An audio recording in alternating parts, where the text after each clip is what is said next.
नमस्कार, मैं हूं नरेश और एक बार फिर से आप सभी का स्वागत है संस्था समाचार कार्यक्रम में। जी हां, कल हमने आपके सामने किए नए नए खुलासे। नारायण साईं जी और आशाराम जी बापू को किस प्रकार आज प्रताड़ित किया जा रहा है, उस विषय में हमने आपको बताई ऐसी खबरें जो शायद आज किसी भी मीडिया चैनलों द्वारा नहीं बताई जा रही। उन्हीं खबरों की श्रृंखला में आज हम आपके सामने लेकर आए हैं और भी ऐसे खुलासे जो शायद मीडिया द्वारा आप तक नहीं पहुंच पा रहे। कई ऐसी खबरें जो मीडिया पर चलाई जा रही हैं जिससे जनता को गुमराह करने का प्रयास किया जा रहा है। आज हम बताएंगे आपको कि किस प्रकार से नारायण साईं जी को अरेस्ट करके जब पुलिस लेकर गई तो कैसे नारायण साईं जी को आज फंसाने का प्रयास हो रहा है, उस बारे में। फंसाया जा रहा है, फंसाया। अरे मेरे को फंसाया जा रहा है। ये बीत जाएगा, ये बीत जाएगा, लेकिन जो आरोप है उनको खंडन कर रहे हैं। क्या कह रहे हैं आप? खंडन करते हैं। कुछ नहीं किया आपने? खंडन करते हैं। इन आरोपों का खंडन करते हैं। जो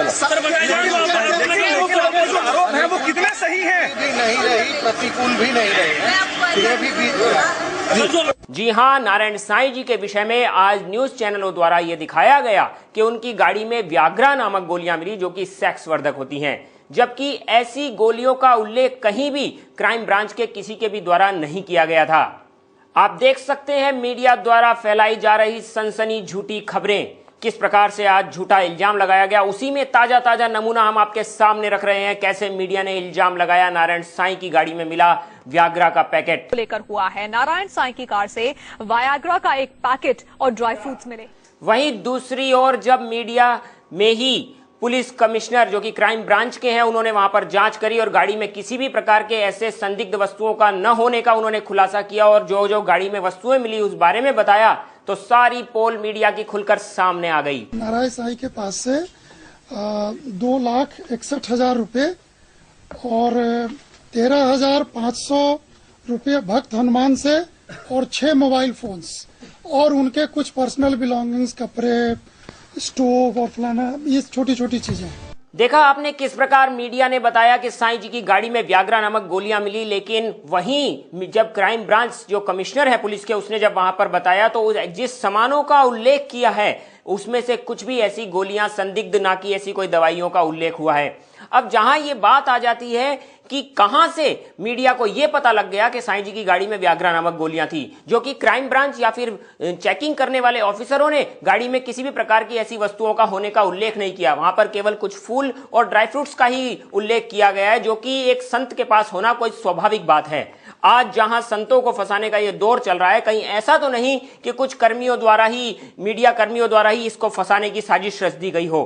क्या क्राइम ब्रांच की जो तफ्तीश है उस पर भी कहीं सवालिया निशान तो नहीं लगा रही आज मीडिया? आज क्राइम ब्रांच के ऑफिसर जब बोल रहे हैं कि गाड़ी में ऐसी कोई वस्तु नहीं मिली और मीडिया कर्मियों द्वारा यह दिखाया जा रहा है कि गाड़ी के अंदर इस प्रकार की गोलियां मिलती हैं सेक्स वर्धक, तो जरूर यह कहीं ना कहीं मीडिया पर सवालिया निशान आ जाता है कि आज मीडिया ही कहीं संतों को फंसाने के लिए साजिश तो नहीं कर रहा। वहीं दूसरी ओर भोलानंद ने भी इस बात को स्वीकार किया। एक चैनल का मालिक और एडिटर उसको कहानियां लिख कर देता था। जो भोलानंद संत आशाराम जी बापू के लिए हम बताएं झूठे इल्जाम लगाता था, संत आशाराम जी बापू को फंसाने के लिए जिसने जम्मू आश्रम में बच्चे की कंकाल गड़े होने का भी आरोप लगा दिया था, वही भोलानंद आज पुलिस की गिरफ्त में है। उसने भी पुलिस की पूछताछ में यह बात स्वीकारी थी कि एक चैनल का मालिक और एडिटर डायरी के ऊपर लिखकर उसको ये कहानियां दिया करते थे कि किस प्रकार से संत आशाराम जी बापू पर इल्जाम लगाओ जिससे कि बड़ी से बड़ी धारा संत आशाराम जी बापू के ऊपर लग सके।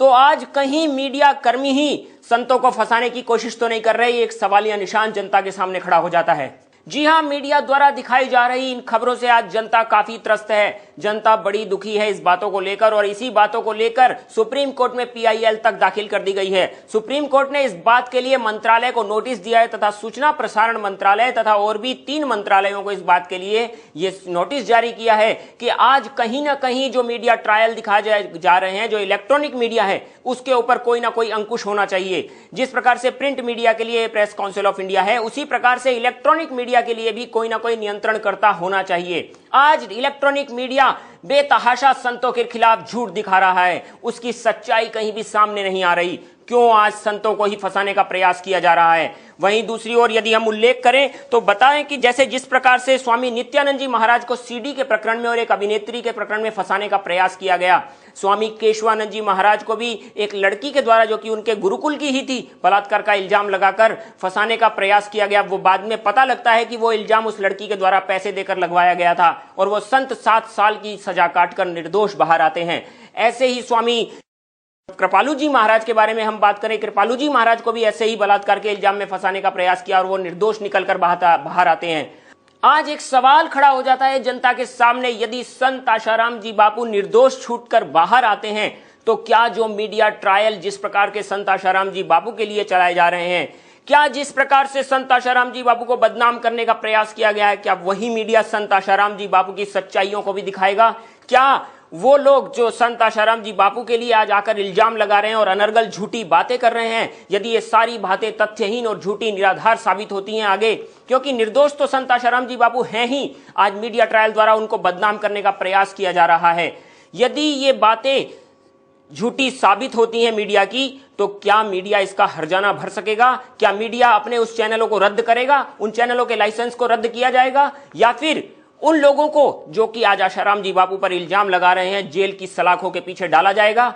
जी हां, यह सवाल खड़ा हो जाता है, क्योंकि शंकराचार्य जी को भी ऐसी ही स्थिति में फंसाया गया और 9 साल के बाद वो निर्दोष बाहर आए हैं।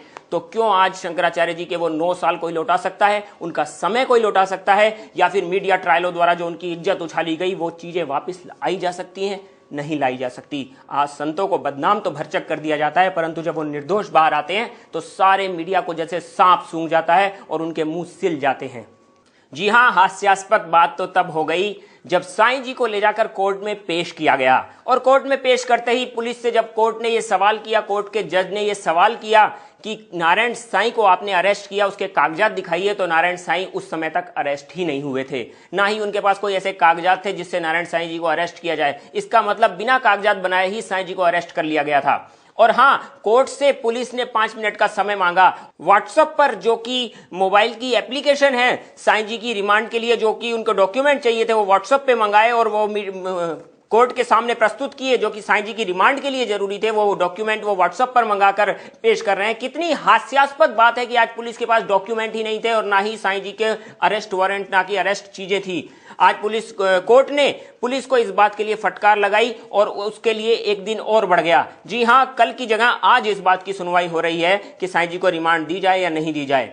अब कितनी हास्यास्पद बात है, इतना उतावलापना एक संतों को बदनाम करने के लिए किया जा रहा है। क्या अफजल गुरु और जिस प्रकार के हम कहें आतंकवादी लोगों के लिए भी जेलों में बिरयानियां पहुंच जाती हैं, लेकिन संत आशाराम जी बापू के लिए गंगा जल तक आज जेल में नहीं पहुंच पा रहा है, तो क्या ये संतों को प्रताड़ित करने की कोशिश नहीं की जा रही? वहीं दूसरी ओर यदि हम कहें कि संतों को बदनाम करने का जो दौर चला है, आज कहीं ना कहीं आशाराम जी बापू और नारायण साईं जी को भी फंसाने की कोशिश की जा रही है। ये मीडिया ट्रायलों द्वारा नहीं दिखाया जा रहा। कुछ मीडिया ट्रायल जो दिखाए जा रहे हैं चैनलों पर, ये कहीं ना कहीं या तो राजनीतिक दबाव में चल रहे हैं, या फिर कहीं ना कहीं इनके ऊपर एक बहुत बड़ा प्रेशर है, या तो ये स्वयं ही इस बात में शामिल हैं। ये बातें जनता के मन में उठ रही हैं और इन बातों के लिए सुप्रीम कोर्ट में तथा और कोर्टों में अपील भी की जा रही है। आज जनता आक्रोशित है इस बात को लेकर कि हिंदू संतों को ही टारगेट पे क्यों रखा जा रहा है। देखें इस बारे में नारायण साईं जी के वकील का क्या कहना था।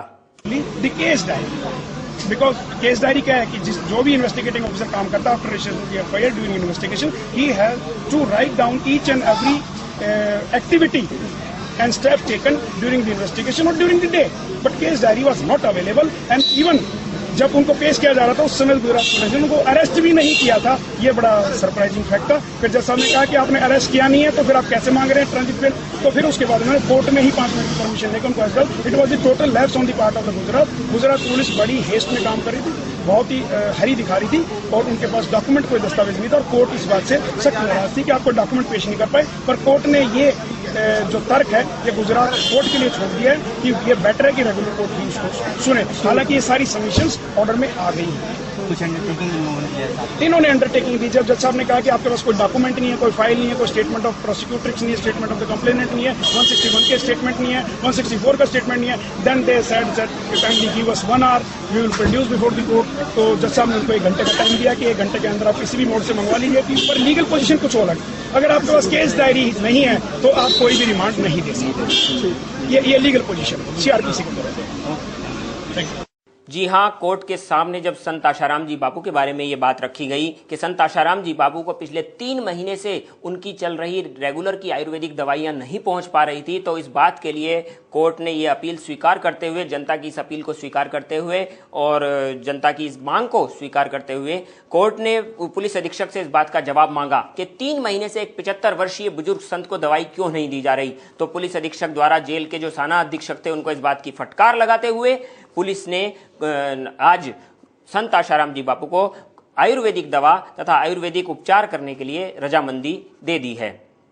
संत आशाराम जी बापू को जिस प्रकार से आज प्रताड़ित किया जा रहा था, उस बात के लिए कोर्ट में अपील की गई थी, जनता द्वारा गुहार लगाई गई थी कि संत आशाराम जी बापू को, जो कि पिछले 13 सालों से बीमार चल रहे हैं, उनके लिए आयुर्वेदिक दवा तथा आयुर्वेदिक उपचार नहीं पहुंचाया जा रहा था। इस बात को कोर्ट ने गंभीरता से लेते हुए जेल के जो प्रमुख थे उसको अधीक्षक, पुलिस अधीक्षक को फटकार लगाते हुए ये बात कही कि 3 महीने से एक बुजुर्ग संत, जो कि देश नहीं पूरे विदेश में जाने माने संत हैं, उनको आज प्रताड़ित क्यों किया जा रहा है। तथा कोर्ट ने इस बात को स्वीकार करते हुए आयुर्वेदिक दवा तथा उनका उपचार करना स्वीकार किया है।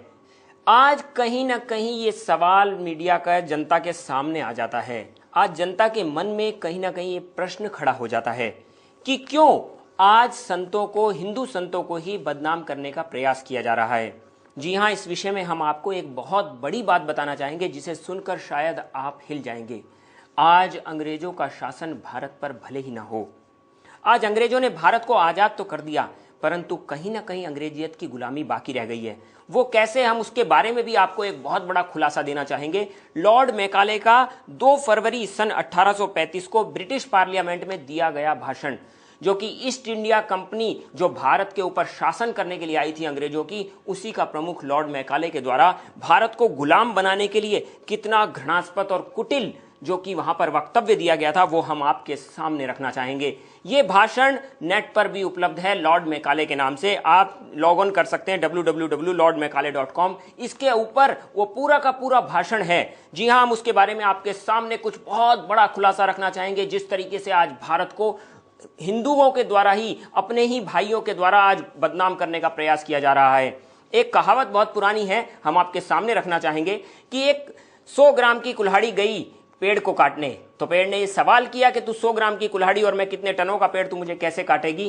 परंतु वही कुल्हाड़ी जब लकड़ी का हत्था लगवा कर ले आई तो पेड़ ने सर झुका दिया कि आज मैं कट सकता हूं, क्योंकि जब मेरे ही व्यक्ति तेरे साथ जुड़ गए हैं तो काटने में आसानी हो जाएगी। आज कहीं ना कहीं ये कहावत सिद्ध तो नहीं हो रही कि अपने ही लोग अपनी ही संस्कृति को काटने का प्रयास तो नहीं कर रहे। जहां भारतीय संस्कृति का आज पूरे विश्व में प्रचार हो रहा है, जहां ब्रिटेन में भी संस्कृत पढ़ाई जा रही है, ओंकार पे रिसर्च हो रही है, अमेरिका, लंदन, यूरोप तथा दूसरे देशों में आज भारतीय संस्कृति का लोहा माना जा रहा है, वहीं भारत में ही भारतीय संस्कृति का अपमान क्यों हो रहा है। लॉर्ड मैकाले की वो भाषण हम आपको पढ़ के सुना रहे हैं, किस प्रकार से लॉर्ड मैकाले ने भारत को गुलाम बनाने की कोशिश करी। जी हां, आप देख भी सकते हैं इसको नेट पर। हम बताना चाहेंगे वो भाषण कि मैंने भारतवर्ष के कोने कोने में भ्रमण किया, परंतु मुझे एक भी व्यक्ति ऐसा नहीं मिला जो भिखारी हो, चोर हो या ऐसा अपार संपदा तथा इतने उच्च नैतिक आदर्श, इतने प्रभावशाली व्यक्तित्वों वाले देश जो कि भारत देश है, उसे हम कभी जीत पाएंगे ऐसा मुझे नहीं लगता। यदि भारत को गुलाम बनाना है तो हमें इस पर सबसे पहले ध्यान देना होगा कि इस देश का मेरुदंड अर्थात इस देश की जो रीढ़ है वो भारतीय संस्कृति तथा आध्यात्मिक गुरु हैं। अगर हम इनकी संस्कृति और इनके संतों को तोड़ पाए तो हम आसानी से भारत देश को गुलाम बना सकेंगे। जी हां, उसने आगे भी कहा कि इसलिए मेरा सुझाव है कि इस भारत देश की शिक्षा पद्धति, गुरुकुल पद्धति तथा संस्कृति को बर्बाद करना होगा, क्योंकि जब प्रत्येक भारतीय के मन में ये बात अच्छी तरह से घर कर जाएगी कि जो भी विलायती हैं वो उनके देशी व्यक्तियों से तथा संतों से श्रेष्ठ हैं और महान हैं, जब ये हीन भावना से ग्रस्त होकर अपने ही संतों की गरिमा तथा अपने भारतीय संस्कारों को और स्वदेश प्रेम तथा स्वाभिमान को खो देंगे, तब इनका मनोबल टूट जाएगा। तब हम वास्तविकता में अपने इरादे में कामयाब हो जाएंगे। तब सही मायने में भारत देश हमारा गुलाम बन जाएगा। जी हां, ब्रिटिश पार्लियामेंट में लॉर्ड मैकाले के द्वारा दिया गया भाषण कितना ही खतरनाक था और उसके पीछे कितनी बड़ी मंशाएं छुपी थी। आज लगता है कि अंग्रेजों ने देश को आजाद कर दिया, परंतु कहीं ना कहीं अंग्रेजों का शासन, कहीं ना कहीं डोरी उनकी आज चल तो नहीं रही। कहीं आज भारत को गुलाम बनाने का फिर से षड्यंत्र तो नहीं। उसके आगे भी दो बातें उसने कही थी, वो भी हम बताना चाहेंगे। लॉर्ड मैकाले ने ब्रिटिश पार्लियामेंट में ये बातों का खुलासा किया कि भारत को अगर गुलाम बनाना है तो सबसे प्रथम भारतीय शिक्षा पद्धति पर प्रहार करना होगा। भारत में गुरुकुल परंपरा चलती है, गुरुओं को भगवान का दर्जा दिया जाता है और गुरु भी निस्वार्थ भाव से शिष्यों को पुत्रवत स्नेह के साथ शिक्षा देते हैं तथा साथ ही साथ बालकों के माता पिता भी गुरुओं की शरण में अपने बालकों को पूर्ण श्रद्धा के साथ समर्पित करके निश्चिंत हो जाते हैं। भारतीय संस्कृति में उच्च आदर्शों जैसे सत्य, अहिंसा, प्रेम, सदाचार, संयम, त्याग, तपस्या आदि के पालन द्वारा नागरिकों को ओजस्वी और तेजस्वी बना दिया जाता है तथा उनको मजबूत बना दिया जाता है, जिससे इन्हें पराजित करना कठिन हो जाता है। यदि हमें भारत को तोड़ना है और अपना गुलाम बनाना है तो हमें इनकी शिक्षा पद्धति और संस्कृति को नष्ट करना होगा। कितनी बड़ी बात है कि आज भारतीय संस्कृति के लिए ये कितना बड़ा षड्यंत्र पहले से ही रचा जा चुका था, जिसका आज पूरा प्रमाण देखने को मिल रहा है। कहीं ऐसा तो नहीं कि कुछ चैनलों के द्वारा आपको गुमराह करके भारतीय संस्कृति को तोड़ने का प्रयास किया जा रहा हो, या फिर आपके मन से भारतीय संतों के प्रति जो आदर और सम्मान है, जो उनके प्रति एक अहोभाव है, उसे नष्ट करने का प्रयास किया जा रहा हो।